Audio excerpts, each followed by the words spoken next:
nós iremos explicar um pouco para vocês algumas ideias de Darwin, algumas ideias de Lamarck e sobre o fixismo e o transformismo. Vem com a gente! Stay with me.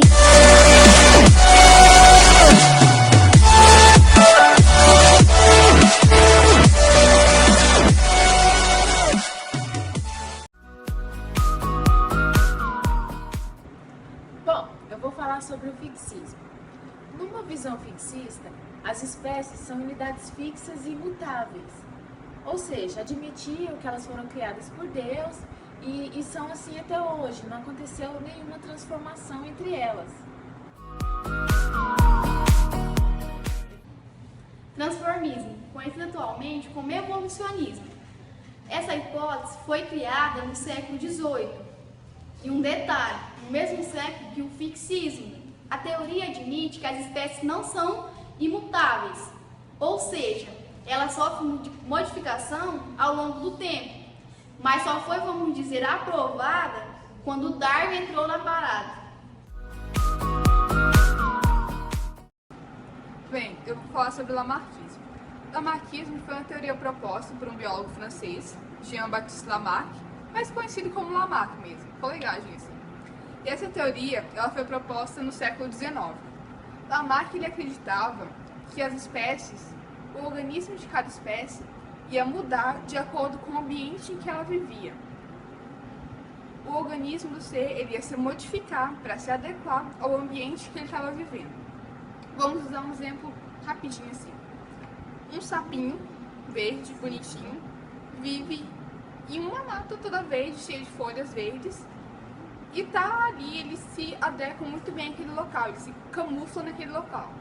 De repente, toda aquela mata ela é queimada e todo aquele cenário, toda aquela paisagem verde se transforma completamente em uma coisa diferente.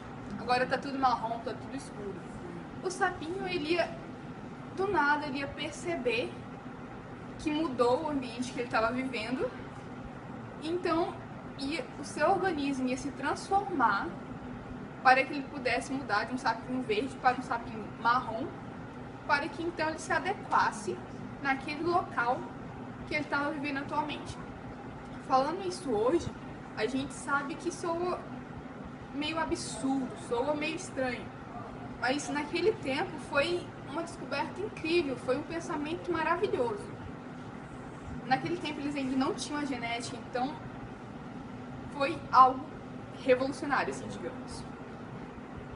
Lamarck, ele tem duas teorias, assim, digamos, que são as fundamentais, que se você no terceiro ano ainda não viu, tenha plena convicção que você vai ver, porque é algo básico que cai nos vestibulares da vida e, enfim, é conteúdo que você vai ver, tenha certeza disso. Que é a lei do uso e do desuso, lei da herança dos caracteres adquiridos. A lei dos desusos tem como um exemplo básico que provavelmente seu professor de biologia vai utilizar, e todas as videoaulas e todos os livros também irão utilizar, que é o exemplo da girafa. Antigamente as girafas não tinham um pescoço tão longo, igual nós temos atualmente. Então as girafas elas se alimentavam, pelo fato de elas terem um pescoço menor, elas se alimentavam de gramas, se alimentavam em árvores mais baixas, e assim elas viviam tranquilamente. Mas chegou um certo momento que acabou. Toda a comida que ela tinha naquela forma rasteira, toda a comida baixa que ela tinha acabou. E ela precisava se alimentar. E para não morrer, ela foi se adequando àquele local, assim, digamos. Ela alongava o seu pescoço. Então as girafas elas se alimentavam, pelo fato de elas terem um pescoço menor, elas se alimentavam de gramas, se alimentavam em árvores mais baixas, e assim elas viviam tranquilamente. Mas chegou um certo momento que acabou. Toda a comida que ela tinha naquela forma rasteira, toda a comida baixa que ela tinha acabou. E ela precisava se alimentar. E para não morrer, ela foi se adequando àquele local, assim, digamos. Ela alongava o seu pescoço, ela esticava o seu pescoço para conseguir pegar um alimento em um local mais alto da árvore. E com isso, ela exercitando esse músculo, exercitando o pescoço, ela fez com que o seu pescoço crescesse. Claro que não era um crescimento absurdo em pouco tempo, mas conforme ia utilizando, ia crescer um pouco. Essa seria a lei do uso e do desuso. Agora, a lei dos caracteres adquiridos dizia que essa girafa, ela adquiriu essa herança, assim digamos, ela adquiriu essa característica e ela ia transmitir essa característica para os seus filhos. Ou seja, os seus descendentes já não viriam com o pescoço tão curto, já viriam com o pescoço um pouco maior.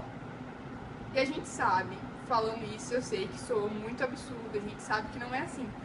Mas, mais uma vez falando, naquele tempo eles não tinham estudado ainda genética, não tinham nada.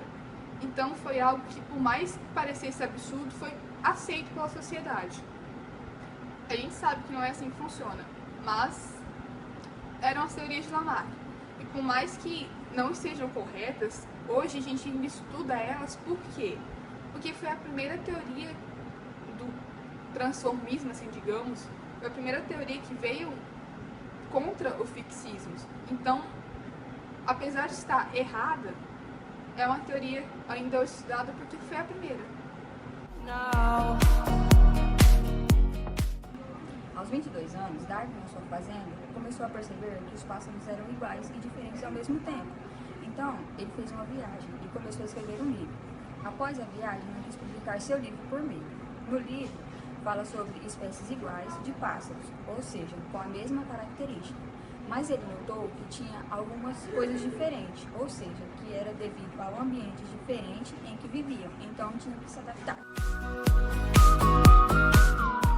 O neodarwinismo baseia-se na teoria proposta por Darwin, reconhecido como principais fatores evolucionários, como na mutação.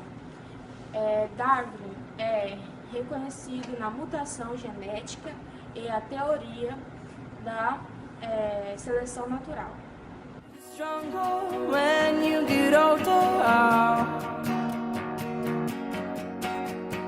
Don't show your shoulders when you get older.